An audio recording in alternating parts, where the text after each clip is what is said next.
Rain hammered the windshield so hard, I thought the glass would shatter.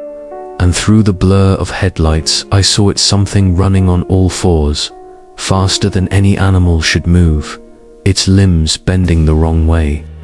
My heart slammed against my ribs as it turned its head toward me, a face that wasn't a face at all. I shouldn't tell you this, but let me start from the beginning. It had been raining all day, the kind of steady downpour that soaks through everything and leaves the air heavy with damp earth. I was driving back from a late visit to a friend's place. The road slick beneath my tires, the wipers rhythmically swiping away sheets of water. The radio played softly, crackling every so often as the storm interfered with the signal. Other than that, it was just me, the endless stretch of dark highway and the hypnotic patter of rain. Everything felt quiet, predictable. At least, that's what I thought at the time. Around midnight, the rain grew heavier, swallowing the road ahead in a curtain of grey. That's when I noticed it's someone or something standing at the roadside. At first glance, it looked like a person waiting for help, but the longer my headlights lingered, the less human it seemed. Its arms dangled too low, its posture oddly slouched, like bones didn't sit right under its skin. I blinked, and it was gone, just mist and trees swaying in the storm. My pulse quickened. I turned the radio louder, but instead of music, a garbled voice whispered through the static. A voice that sounded eerily familiar, like mine, but broken. I told myself it was just the weather. I should have trusted my gut. A few miles later, the car lurched, jolting me forward as the steering wheel fought back. I pulled over, cursing. Under my breath, flat tire.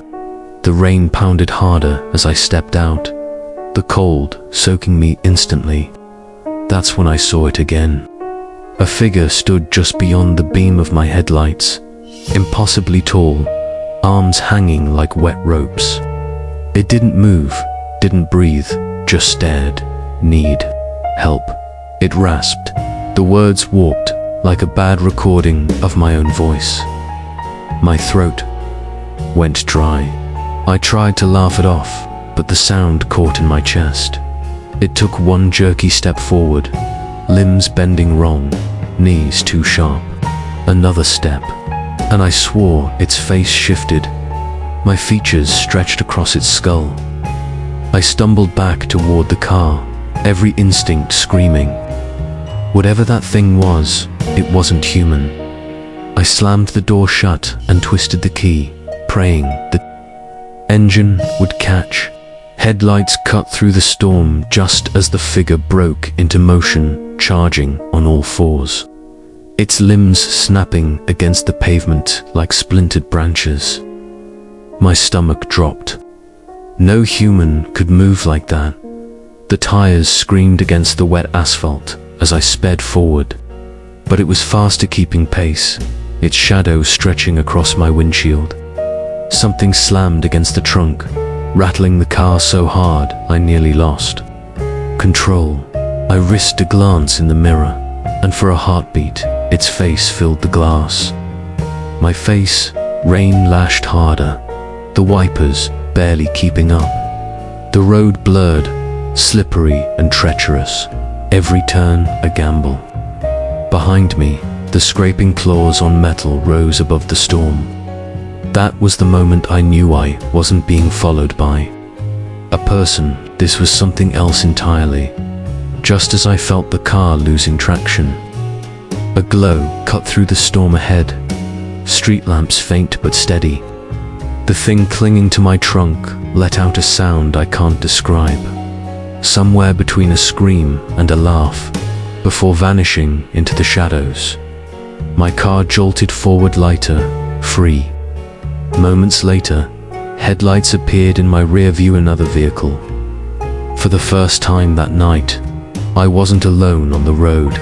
When I finally pulled over under the lamps, my hands shook so violently I could barely grip the wheel. The back of my car was clawed to ribbons. Muddy streaks smeared across the windows. I sat there, soaked in fear and disbelief, trying to convince myself it hadn't been real. But the evidence was carved into steel. Before that night, I thought, Skinwalkers were just stories, campfire tales meant to scare kids.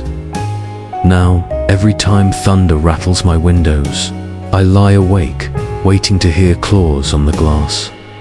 I've learned more since then, things I can't share here, not without risking more than I already have. But take this warning, if you're ever driving a lonely road in the rain, and you see someone standing in the dark, don't stop. Whatever you think you're helping, it's not human, and it already knows your name.